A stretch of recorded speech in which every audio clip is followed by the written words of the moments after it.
Olá, sejam muito bem-vindos ao segundo episódio da nova temporada do Ponto de Ebulição, podcast do Quintessa. Eu sou a Ana, sócia e co-CEO do Quintessa, aceleradora de impacto, onde eu me dedico há mais de 11 anos.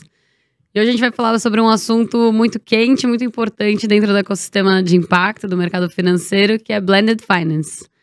Para conversar comigo sobre esse assunto, hoje eu tenho dois convidados muito experientes no assunto. Eu vou falar com o Bruno Aranha, que é especialista em investimento, com diversas experiências em sustentabilidade e que atuou recentemente como diretor de crédito produtivo e socioambiental no BNDES. E a Fernanda Camargo, com mais de 30 anos de experiência no mercado financeiro, que é idealizadora e sócia fundadora da Right Capital, gestora de patrimônios. Bem-vindos. Obrigado.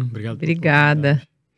Boa, gente. Antes da gente começar, eu queria pedir para vocês compartilharem um pouco o que é a Right, o que a Right faz, seu papel também dentro do BNDES, Bruno, e o que vocês quiserem compartilhar sobre vocês para o público poder conhecer com quem que a gente vai falar hoje. Obrigada, Ana. Bom, é legal o convite com esse tema e acho que com o Bruno, porque justamente esse tema de blended a gente faz um tempo que veio junto eu acho que esse filhote que nasceu lá, que a gente brinca, teve bastante esforço lá da época do Bruno, da equipe. A Right é uma gestora de patrimônio, que tem um olhar bem forte para impacto, para ESG, para sustentabilidade. E a gente, então, faz a gestão do patrimônio todo das famílias. Um pedaço disso, tem lá, a gente sempre falava que era 1%, já está chegando em 4% em impacto, em investimento de impacto. E os outros 96%, a gente fica tentando fazer um certo, não um ativismo amoroso, através dos gestores que a gente investe. E para os que não são ESG, a gente vai tentando iluminar que, na verdade, isso não é um mandato, isso é importante para tudo, Então, é isso. Boa. No meu caso, eu fiz 15 anos de BNDES, sou funcionário de carreira do banco. Passei a maior parte da minha carreira na área de mercado de capitais, do BNDES, trabalhando na gestão de participações societárias, somente de companhias fechadas, a nossa posição como acionista minoritário relevante, enfim, trabalhando na área de mercado. Trabalhei algum período no Ministério da Economia, depois voltei para ser chefe de gabinete da presidência do banco durante 2 anos e depois como diretor de crédito produtivo socioambiental, com um prazer enorme de trabalhar em novas iniciativas e novos produtos financeiros, e um deles que foi muito, muito caro foi o Blended Finance. Para mim é um instrumento muito especial e que eu acho que a gente vai conversar ao longo aqui do nosso encontro, que para mim é um produto que hoje é um nicho, é uma nova iniciativa, mas eu acho que vai alcançar aqui o mainstream, é um produto muito poderoso que, enfim, conjuga aqui uma série de bolsos e expertises. Então, eu acho que a gente vai ter muito aqui o que apresentar aqui. Boa, muito bom. Para então a gente começar no assunto de hoje, eu queria começar a gente abordando o que é o conceito de Blended Finance, só para também introduzir o público no assunto, para entender o que a gente está falando aqui de tendência, e de volume. Trazer um dado aqui que um estudo afirmou que foram realizadas cerca de 680 operações desse tipo do mundo, tendo no total mobilizado cerca de 160 bi de dólar 2 anos atrás. Aqui só para dar uma ordem de grandeza, para não acharem que é algo tão pequeno, a gente sabe que pode ser muito maior, mas já estamos na casa dos centenas de bilhões, Mas, Fê, queria te pedir para você contar para quem está ouvindo o que é o conceito de Blended Finance. Eu vou tentar simplificar, porque a gente fala com esses nomes e tal, mas assim, do jeito, pelo menos como é que aterrizou isso pra gente, Como a gente estava lá desde 2010 fazendo investimento de impacto, uma das coisas que a gente percebia nesse universo é que muitos dos empreendedores acabavam morrendo no caminho, ou por falta de capital, porque não tinha acesso, ou por falta de outros capitais, o capital intelectual, capital de assistência técnica, teste de modelo, tal, que quando você olha para outras indústrias, principalmente farmacêutica e tecnologia, você vê essa coisa do teste de modelo. Isso existe nesses outros lugares, né? E nos investimentos de impacto não existiam, e o que a gente experimentava no Brasil é que para você ser empreendedor de impacto, você tinha que ter uma coragem infinita, né? Para começar, se você errasse, você não tem segunda chance aqui, né? Se você precisasse de crédito, você precisava da sua mãe em garantia. Então, ficava muito difícil, você via um abismo. Então, um dos primeiros assuntos que aterrissou lá na Wright foi o Venture Philanthropy, que veio, né, através lá do IVPC e hoje aqui na América Latina, Latimpacto, mostrando que você tinha esses capitais customizados, botando lá o empreendedor no centro. Então, né, você pegava o empreendedor naquele estágio bem inicial. E naquele estágio inicial, ele não precisa de capital de VC. Ele precisa de uma ajuda, de montar um business plan, de contabilidade, de botar o business de pé. Então, é o capital intelectual. E eu digo assim, ao longo do crescimento daquele negócio, os capitais vão mudando. Só um parênteses, Fê, a gente gravou o primeiro episódio sobre Venture Philanthropy. Tava aqui a Célia, do ICE, e a Greta, da Latimpacto. Pronto. Então, ótimo gancho já. É isso. E aí, você ia vendo que é maravilhoso, porque é como se você pegasse uma horta, né? E antes você jogava sementes e deixava seco lá. Né? Eu brinco que o Venture Philanthropy, ele é o que rega e faz crescer, né? Dá mais brotos. Então, você via muito mais negócios conseguindo dar certo, né? E quando a gente viu isso logo no início, ficamos todo mundo louco, né? Falou, nossa, isso é maravilhoso. Tanto que os primeiros encontros a gente foi atrás da turma, né, das fundações, do GIF, todo mundo para falar, olha, precisa juntar todo mundo de filantropia com todo mundo de impacto, com todo mundo de private equity. E as pessoas, por que vocês estão juntando esses grupos? Eu falei, super importante, né? Para esses capitais precisam começar a se conversar, porque cada um tem seu momento, né?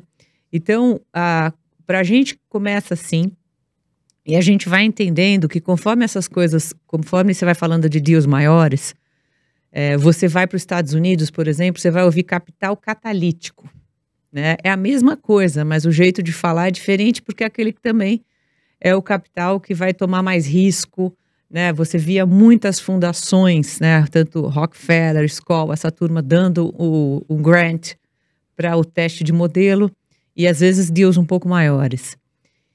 E aí quando você vai indo para climático, principalmente, aí você começa a falar, você escuta mais, né? Do blended, né? Que na verdade já existe há bastante tempo, né? Você via muitos bancos de desenvolvimento, principalmente a Europa, trabalhando com isso. E você via essa coisa a mistura, no caso, eles sempre captavam um fundo de VC ou Private Equity, fosse o que fosse, e tinha lá uma Technical Assistance Facility. Esse facility era separado.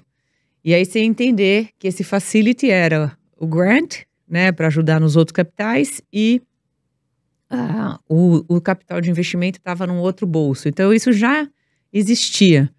E eu acho que a missão aí que o Bruno viveu esses anos aí foi aterrissar, né, isso aqui no Brasil, e mais importante ainda no BNDES, porque, né, se você olhar, você fala, putz, tinha que ser lá, né, e a gente passou esses anos aí nessas conversas e o negócio lá para nascer, tensão máxima, tinha dias, né, vai desistir, não vai desistir, vai para frente, vai para trás, vai, não vai. E quando nasceu, eu sempre falava, né, isso para eles, precisa nascer, não importa o tamanho, mas vai ser um exemplo para a América Latina e é o maior banco de desenvolvimento, acho que um dos maiores do mundo, e vai ser um exemplo ter um banco fazendo isso, né? E então eu acho que foi assim muito legal, e aí a gente conta mais para frente, porque daí para frente o que esse exemplo já gerou de outras, né, outras coisas, outras iniciativas é inacreditável. Muito bom. Acho que só complementar, assim, a Fernanda colocou muito bem, esse ponto realmente o blended, como o nome diz, né, no inglês, mas assim, realmente você conjugar os capitais, né, o capital do paciente ou filantrópico, quer que seja com capital privado, onde você efetivamente consegue oferecer para o empreendedor uma solução muito mais completa, olhando ali do ponto de vista do empreendedor, porque você traz para ele assistência técnica, né? Você traz para ele uma garantia, você pode trazer para ele um juros mais barato, né? Um financiamento mais barato. Por isso que eu acho que realmente o Blended como uma ponte, e aí os diferentes atores que trabalham com os dois capitais, cada um tem uma expertise, né? Você vê aquele que trabalha com capital filantrópico, conhece mais a ponta, conhece mais os problemas do empreendedor, da localidade, mas o cara do mercado financeiro, ele tem a experiência, o conhecimento para montar os produtos, para alinhar os interesses e para escalar, para fazer coisas maiores que fazem com que a gente consiga trazer mais recursos. Então, esse encontro dos dois mundos é muito poderoso. E gosto muito do que vocês estão trazendo, né? Da gente colocar os empreendedores no centro, que acho que é uma forma de contar a história por trás, né? Do conceito de Blended. Porque, de fato, a gente estava até aqui comentando antes de começar a gravação, de que muitas vezes tem esses gaps de mercado, né? No sentido de... É um buraco mesmo ali entre quem quer alocar recurso, tem um tipo de característica, né? Então, eu quero negócios já mais maduros, com tal rentabilidade, para colocar tal bolso, seja de venture capital, seja até num ticket maior, né? De private equity. E em tal temática que vocês mencionaram, né? De temática de mudanças climáticas, por exemplo. E quando você olha a oferta, você fala, bom, tá bom, mas não necessariamente eu tenho um volume também de negócios que se adequam para essa régua, né? Então, acho que o Blended, ele permite essa adequação de falar, tá, depender do mercado, né? Como ele tá estruturado, como que eu componho esses diferentes bolsos para garantir que os dois possam ser utilizados, né? E não ficam que muitas vezes esse gap acaba levando a ficar o recurso estancado e o empreendedor sem o suporte, né? É isso. A Fernanda trouxe a parte do climático, quer dizer, a gente sempre fala aqui que tem trilhões de dólares disponíveis para o financiamento climático, e cada ano você tem que ter trilhões de investimento. A gente não vê as coisas acontecendo, porque muitas das vezes os investimentos são aqui, né, do Brasil. A Fernanda tem o caderninho dela, liga para todo mundo. Como é que a gente faz com que esse recurso chegue? Né? Então, esse capital catalítico, ele é muito importante para isso, né? Fazer esse de-risking e fazer com que realmente, então, o investidor que é privado, que ele tem lá, né, ele quer retorno, ele consiga ter esse retorno lastreado nesse capital filantrópico, catalítico, que seja. Legal. Bom, eu vou voltar depois pra gente tangibilizar nos exemplos, mas eu queria dizer na linha do que a Fê já puxou, da experiência do BNDES, né, que lançou o edital de Blended Finance no ano passado. A gente até participou no Quintessa junto com a Trey, ficamos super felizes com a seleção. Eu queria que você contasse um pouco do que fez o banco lançar o edital, por que o banco entrou na agenda, tava há quanto tempo isso já sendo trabalhado lá dentro, o que permitiu vir pro mundo ano passado, né? Então, você contar um pouco desse contexto também.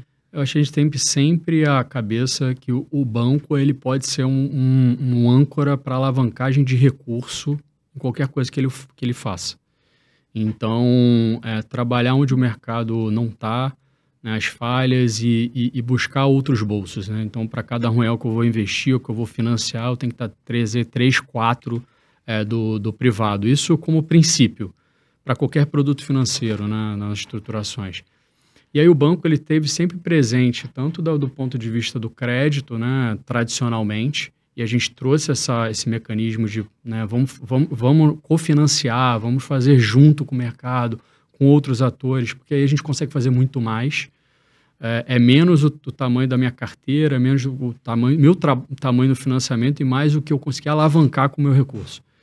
Isso vale tanto para o crédito, mas também tradicionalmente para a nossa atuação como filantropo estratégico, vamos dizer assim, né? Então, o banco, tradicionalmente, ele trabalhou em filantropia, com grants, né?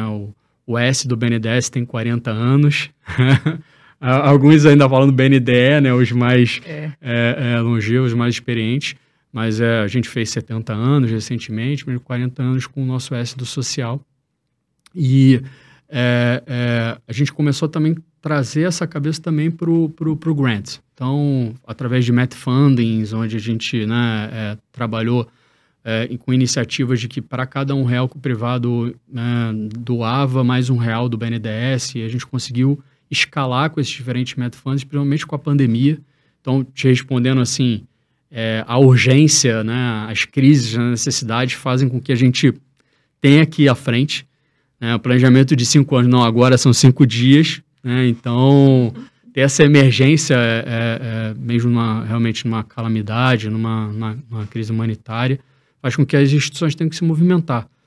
Então, a gente fez esse movimento do MedFunding, dos MedFundings, e o banco, em 3 anos, conseguiu ser o maior filantropo do Brasil, do ponto de vista do capital do grant, mais do que foi alavancado, 2,5 bi de reais. Mas a gente viu que estava faltando alguma coisa.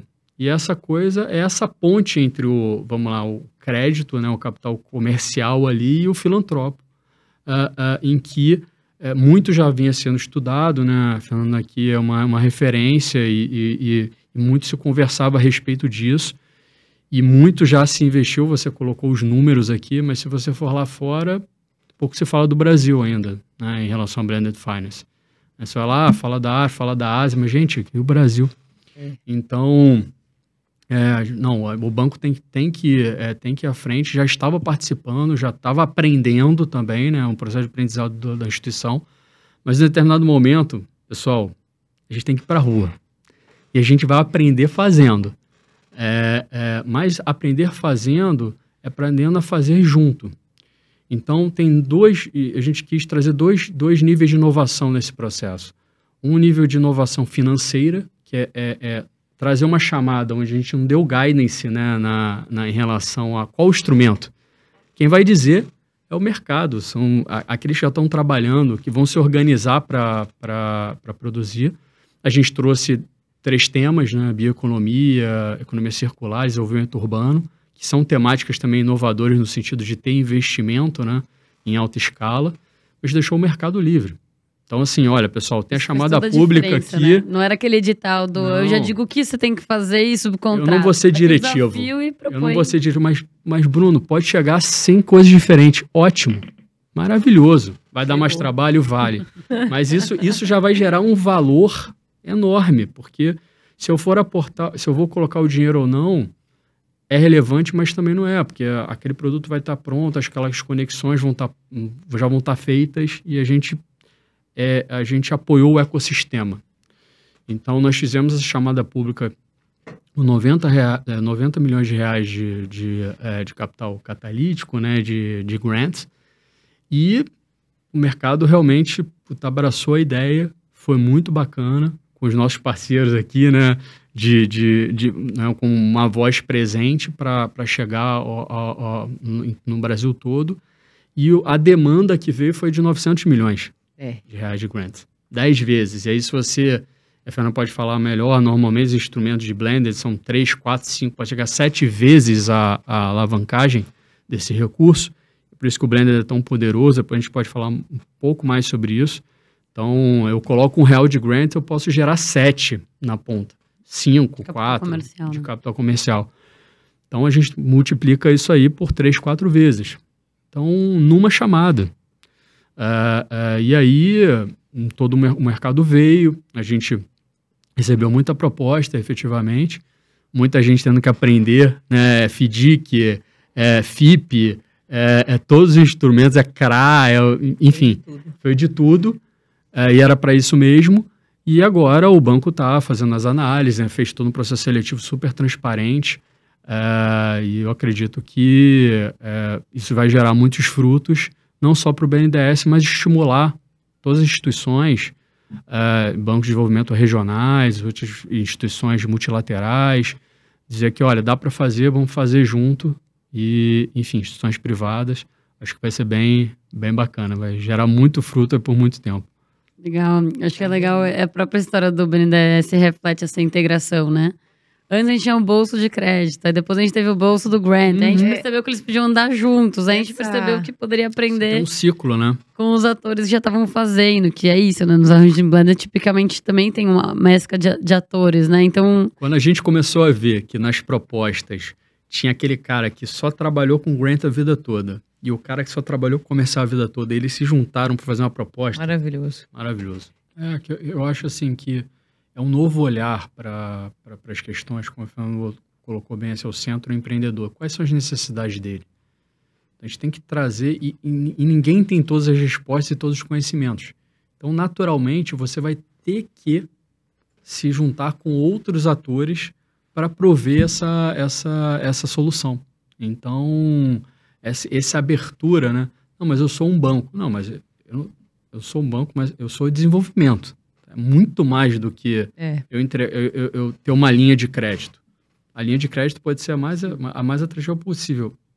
Não vai fazer que tenha um projeto, não vai fazer que o empreendedor tenha capacidade, não vai fazer com que uma série de outras questões elas se tornem presentes para aquele empreendimento, para aquele projeto sair do chão. Então, acho que é um pouco do olhar e que a Fernanda falou, quebra as caixinhas, entendeu? Eu sou do crédito, eu sou do grant, eu sou do... Não, isso é uma ferramenta. A gente pode colocar as ferramentas no mesmo lugar e fazer tudo junto. Então, acho que é um pouco isso. Bom, tô imaginando quem tá ouvindo a gente, conhecendo pela primeira vez o conceito, falando, tá, entendi, mistura uma coisa com a outra, tem um bolso com o outro, mas na prática, o que acontece? Uhum. Então, eu ia pedir pra vocês exemplificarem, assim, alguns arranjos, pode dar nome ou não, mas de modelos que vocês já viram, assim, de qual era o capital, quais eram os atores, os tipos de capitais, né? Quais eram os atores, qual a finalidade de cada bolso, qual alavancou qual, como foi esse índice. Então, para tangibilizar um pouco os exemplos reais. Assim. Eu acho que um exemplo que eu vejo há algum tempo, né, uma casa que a gente respeita muito, que faz impacto há muitos anos, é a Acumen. E eles fazem essa captação blended há muito tempo já. Então, você vê que eles captam a América Latina, não? Então, em geral, são fundos menores para assuntos bem específicos de impacto. E tem lá o fundo dedicado lá para, vamos dizer, seja negócios de inclusão social na comunidade, né, desenvolvimento ali de tanto financeiro ou o que for. Tem o fundo e tem o facility. Quando você for olhar o facility, é sempre de bancos de desenvolvimento ou grandes foundations. E aí, como funciona isso, né? O facility entra, né? Porque, olha, esse business aqui vai precisar de modelagem, business plan e tal. Então, quem vai pagar uma equipe para fazer isso é o facility. Né? Quem vai pagar esse negócio todo, até o modelo tá testado, tá de pé, é o facility. Quando o negócio começar a ficar de pé, der uma carinha de que começou a gerar alguma receita... E o facility é por bolsa de doação, né? Quando aquele modelinho começou a vender, gerar alguma receita, aí você pode falar de... ou um crédito, eu brinco que é um crédito amoroso, que a sua mãe não vai em garantia, é um crédito mais soft, e lá na frente, quando o business está mais pronto, aí sim é o investimento no equity, né? E o que a gente via antes é o empreendedor lá começando, nasceu e vem lá o investidor e toma 30% do equity dele. Pronto, possivelmente isso morreu. Porque o cara vai ter que se diluir tanto, né, ao longo do tempo, que ele, lá na frente, ele vai ter vendido todo o equity dele, vai estar ele lá trabalhando que nem um louco com 5% da empresa. Não faz sentido. Então, eu acho que o blended também preserva isso. Né? Ele ajuda a ficar de pé, mas ele preserva o empreendedor. Né? Então, eu gosto de dar esse exemplo. Acho que agora a gente está tendo um grande exemplo aqui, que é o estímulo, que foi um sem querer. Né? Porque o estímulo, ele aconteceu durante a pandemia. A turma lá do Edu Mufarrege conseguiram levantar lá os 40 milhões para grant. Só que eles fizeram um sistema do empréstimo lá durante a pandemia que acho que sem saber todo esse conceito, né? Os empreendedores que recebiam o empréstimo tinham que ir lá fazer cursos no IBMEC, cursos de contabilidade, administração e tal, e eles iam recebendo as parcelas. E aí, esse grant foi bastante, eu acho que a quase 100% voltou. E esses 40 milhões que eram doação, no final acabaram indo, né, no FDIC atualmente, entraram como cota subordinada. Então eu acho que isso foi um sem querer, porque ninguém pensou nisso lá atrás, mas hoje essa cota subordinada, que aí seria um outro instrumento, é um first loss, né? Ele está entrando ali como garantia, né, desses empréstimos que, se você tiver uma taxa de default, esses 40 milhões estão garantindo. Então, teoricamente, esse fundo ainda podia crescer muito porque é uma garantia grandona, né? Eu vou te pedir para você explicar um pouquinho mais, porque eu tô compreendendo o que você está falando, mas eu sei que a gente está aqui usando vários termos técnicos. O que é um first loss? Exato.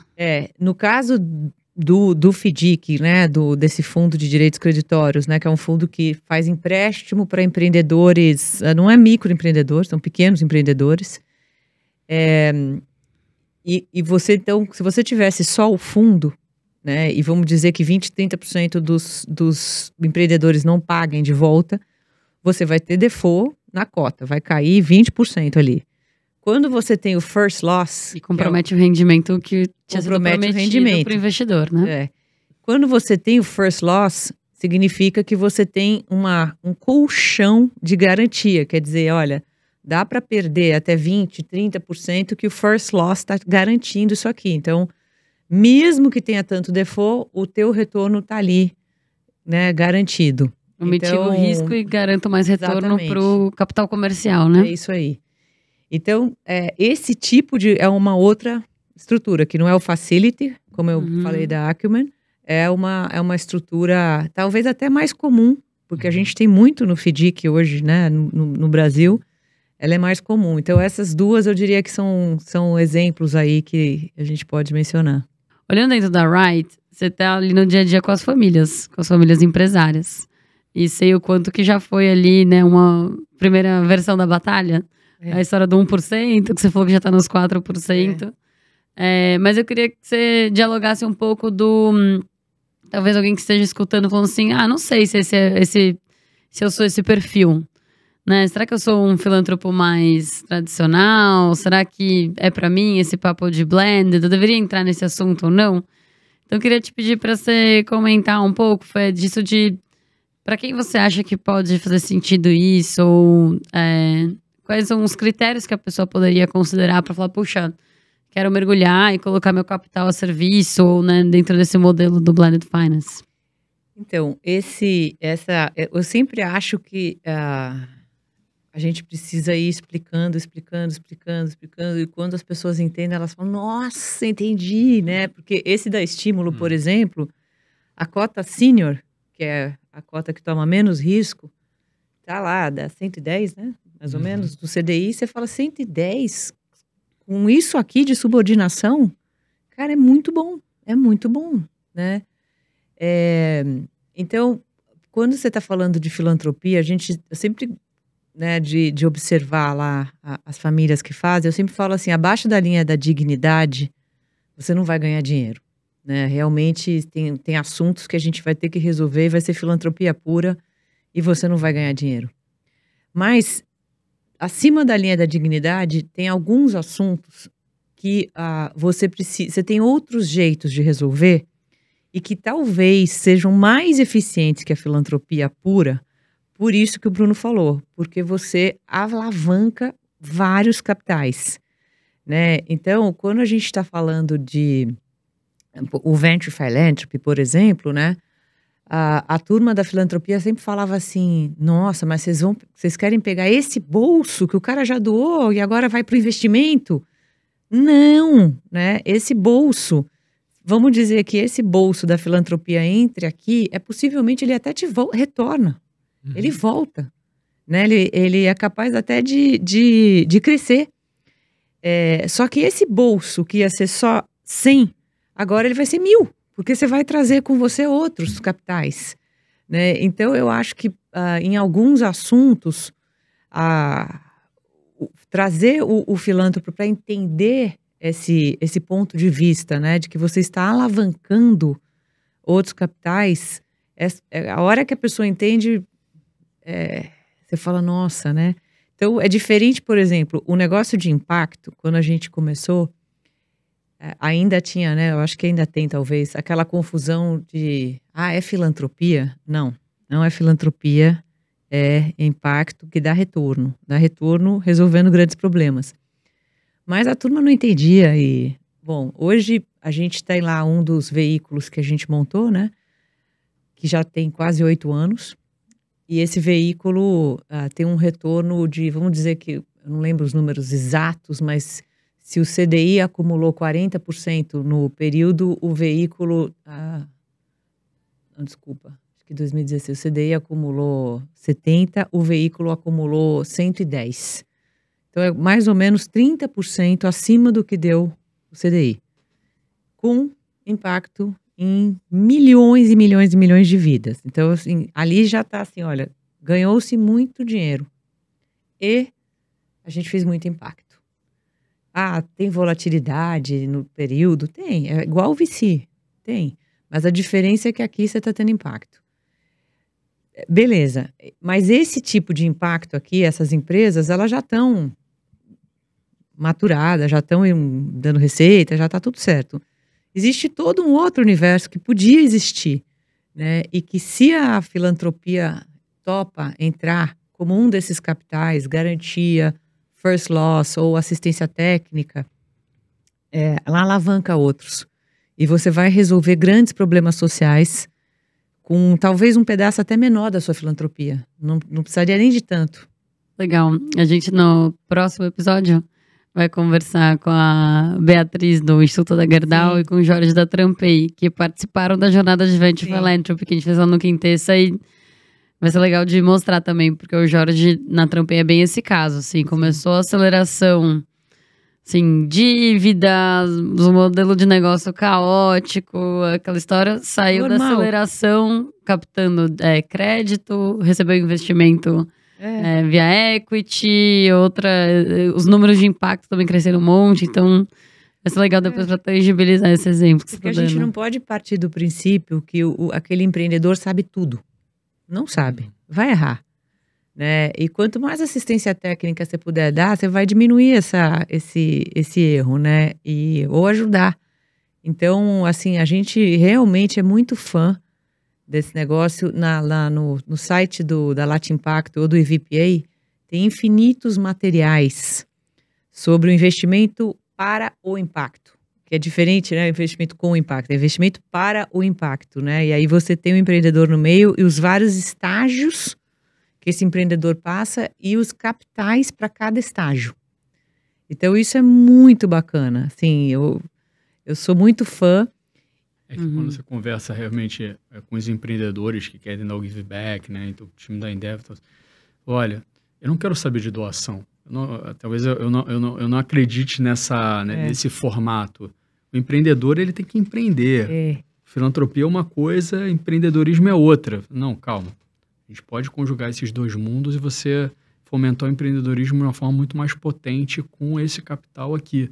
Então, por exemplo, um dos casos lá da chamada pública, um caso, eu não imaginava receber um fundo de equity, né, num blended, por hipótese. Então, assim, uma proposta onde você traz um processo de como é que você vai usar o capital filantrópico, acelerando as startups, né? Então, você traz todo um ferramental de aceleração de startup e você traz esse first loss para o fundo de equity para que realmente o investidor ali, ele tope aquele maior risco. Eu falei, não, mas eu vou investir num fundo de equity onde você ainda não tem pipeline, né? E a bioeconomia lá na Amazônia, como assim e tal? Não, então não vou fazer. Então, com esses instrumentos, você potencializa e traz esse capital.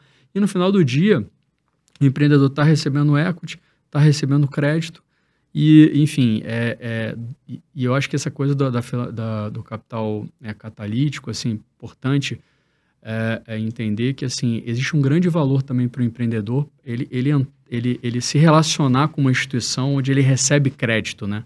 Ele tem acesso ao mercado financeiro, ele tem um track de pagamento, e isso tem um valor muito grande, né, do que ele está sendo apoiado por um capital eminentemente filantrópico, ele não tem track nenhum, né, pensando mais no micro, né? Então, tem muitas externalidades de você trazer os dois capitais. Né? Legal. Ana, outro exemplo, só para não esquecer, o Omidyar, talvez seja um dos maiores, né, ele é um filântropo gigante, um dos maiores investidores de impacto.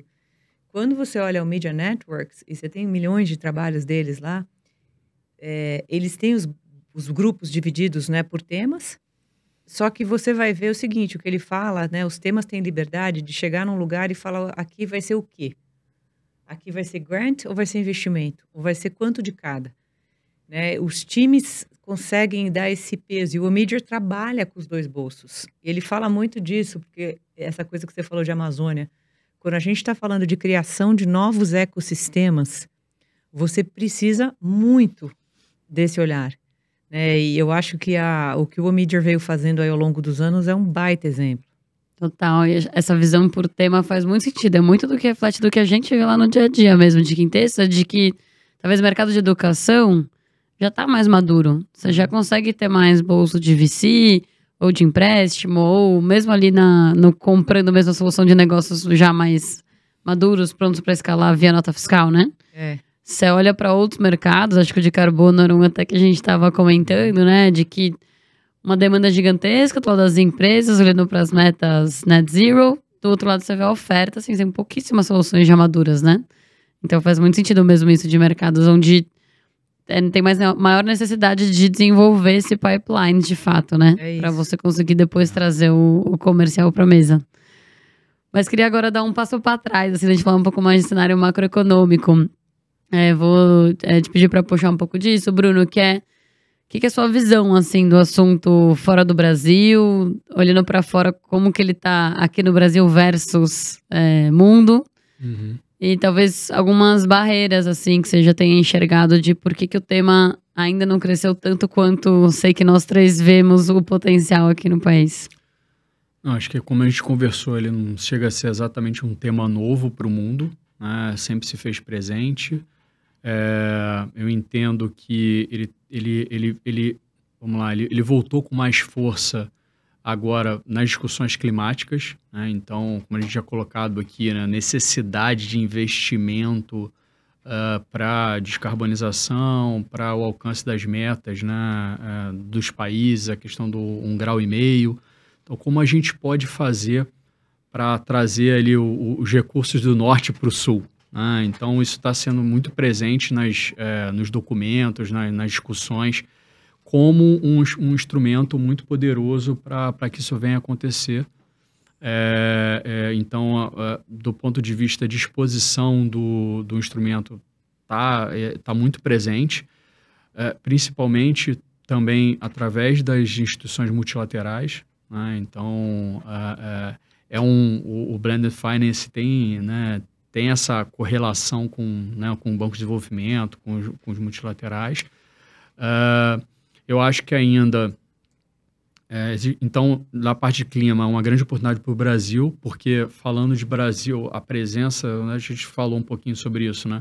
Do Brasil, do ponto de vista de oportunidade, para se utilizar o Blended Finance, ainda se faz pouco presente, né? Muito África, Ásia, enfim, nas discussões internacionais. Até porque também o Brasil ele tem que se inserir mais internacionalmente, né? Então, acho que também tem um pouco aqui, né, do Brasil estar inserido internacionalmente. Se você não se faz presente, ninguém vai falar de você. Você não traz a tua visão. Mas eu acho que do momentum é muito interessante. Se você olhar os grandes números de blended para clima, o Brasil já está se tornando relevante. Então, se olhar com recorte de clima, em números de operações e recursos, e aí Brasil mais América Latina também, dado as nossas características de ter a maior floresta tropical do mundo, ter maior, reservatório de água do planeta, e, enfim, as características de soluções baseadas na natureza para que o mundo consiga se descarbonizar, mas também do ponto de vista de país, né, e do ponto de vista de planeta ser menos desigual, o Brasil as soluções precisam passar pelo Brasil. Então, entendo eu que é um momento muito interessante do ponto de vista macro para o Brasil. Agora, do ponto de vista de barreira, acho que a gente falou um pouquinho sobre isso. Acho que primeiro o Brasil realmente está presente com essa agenda, falou, olha, Blended Finance, Brasil, importante. Essa questão da cultura mesmo, né, das instituições que tradicionalmente trabalham com filantropia, entenderem que, olha, você pode fazer mais, né? Imagina o quanto que o seu recurso né? Ele pode trazer outros recursos, e aí é um pouco do olhar do teu sucesso. Né? Como é que você está olhando o teu impacto? Né? Então, tem uma outra visão. Né? Então, é menos carteira, é menos volume seu e mais volume de todos. Né? Então, acho que tem esse ponto. Eu acho que mercado financeiro aqui, nós integrantes do mercado financeiro, precisamos, né, trazer essa temática, porque também as instituições, como eu falei, eu acredito muito, que não entenderem a potência desse instrumento, podem ficar para trás, podem ser menos relevantes. Então, entendo eu que... Aí você, por exemplo, começa a olhar determinadas fintechs, que elas têm um pouco desse olhar, né? Trazem outros elementos, trazem outros serviços acoplados. Então, entendo eu que tem um pouco dessa barreira de entendimento, de juntar as pontas. Vamos fazer mais, vamos experimentar, né? Acho que o BNDES fez esse movimento e aí precisamos estar na rua fazendo e aprendendo. Eu concordo. A gente vinha discutindo bastante isso, né? Porque você olha lá os números, tanto o IIF quanto a Convergence e tal, e aí você vê lá 1,2 trilhões de dólares para clima. Aí eu ligava para o Bruno e falava, você viu alguma coisa aí? Não, nada. Chegou aí, parte desse trilhão. E aí, por que, né? Por que não Brasil, né? E ao questionar os bolsos aí que estavam investindo, você escuta muito assim, meu cheque é muito grande. Você não tem. O Brasil não tem. Meu cheque é 200, 300 milhões de dólares e vocês não têm deal desse tamanho. Eu falei, bom, não temos e não vamos ter, né? Porque se vocês não começarem em algum lugar... E aí que o blended ajuda, porque a gente precisa nascer, né? Precisa ter o catalítico. Então, tem um material na Convergence que fala, né? O blended é o que vai destravar esse capital para a América Latina. E aí, acho que agora a turma entendeu. Então, esse tema está começando a pegar. Então, vai ser falado, né? Na CVM a gente tem falado, na Ambima. Agora o tema pegou. E teve uma coisa interessante que o BID fez uma apresentação outro dia no Lab.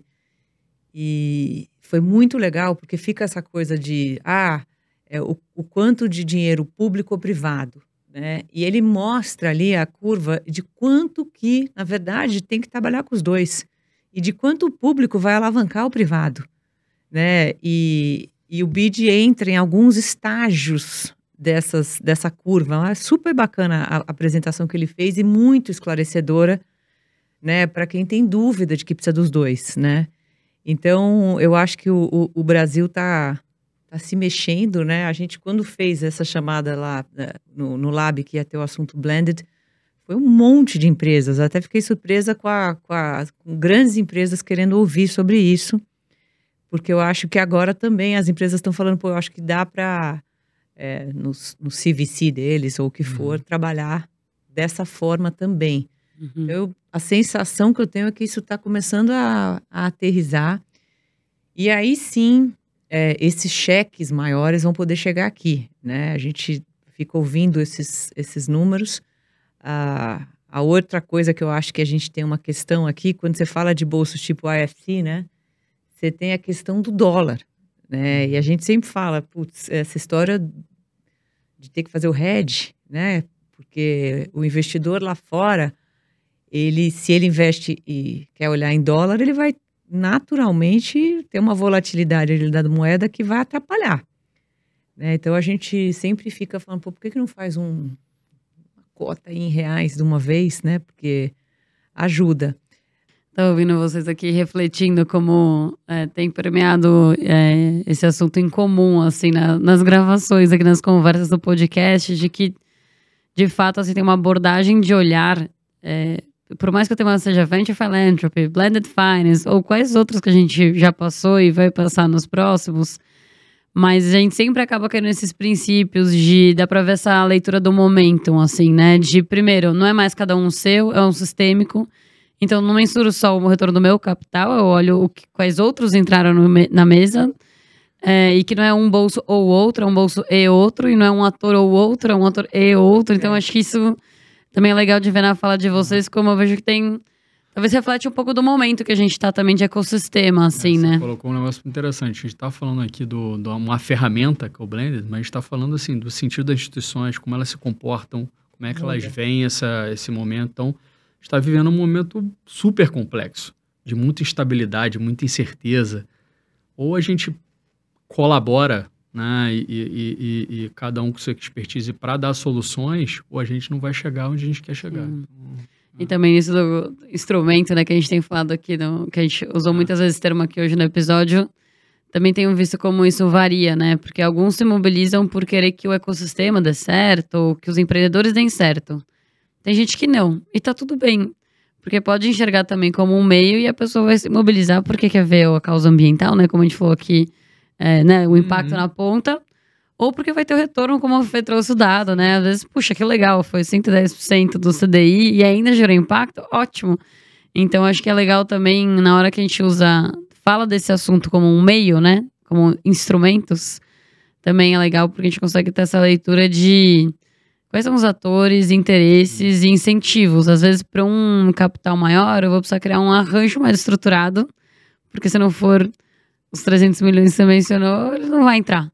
Então, tudo bem. Então, como que eu organizo o mercado para que esse capital entre, né? E crio esses arranjos que a gente vai conseguindo moldar, né? Acho que às vezes a gente fica um pouco, puxa, tal ator poderia se comportar de tal forma, mas pela urgência, como ele vai se comportar, como ele quer se comportar agora e como que a gente cria esse caminho, né? Eu acho que é isso, assim, né? Você tem o mercado, principalmente fundos de VC, private equity e tal, você vai escutar muito... a turma não vai abrir mão de retorno. Não existem para isso e tá tudo certo. Mas, como você está tendo muitas chamadas de banco de desenvolvimento, né, em todos os cantos, esses bolsos estão gerando mudanças nessa turma. Né? Então, você vê fundos se moldando aquelas chamadas. Então, eu acho que é por aí. Né? E no final é um ganha-ganha. Porque acho que tem um pouco assim... Eu realmente quero ganhar dinheiro, mas assim, você está formatando o teu pipeline? Então, assim, você é um venture cap, tá bom, mas talvez você tenha que andar um pouquinho na cadeia, você tem que, né, participar, né, do nascedouro, daquilo que vai gerar. Então, assim, é um pouco do que a gente no banco falou, olha, quando a gente... vou dar um passo aqui que pode parecer, mas assim, foi uma lógica que a gente fez. A gente criou a fábrica de projetos lá do banco para toda a parte de concessões e tal. Eu tenho meu braço de financiamento, mas assim, se eu não tiver projeto, eu não vou conseguir fazer o meu business tradicional. Então, eu tenho que dar um passo para o lado, eu tenho que participar aqui do nascedouro para ter bom projeto, para eu poder...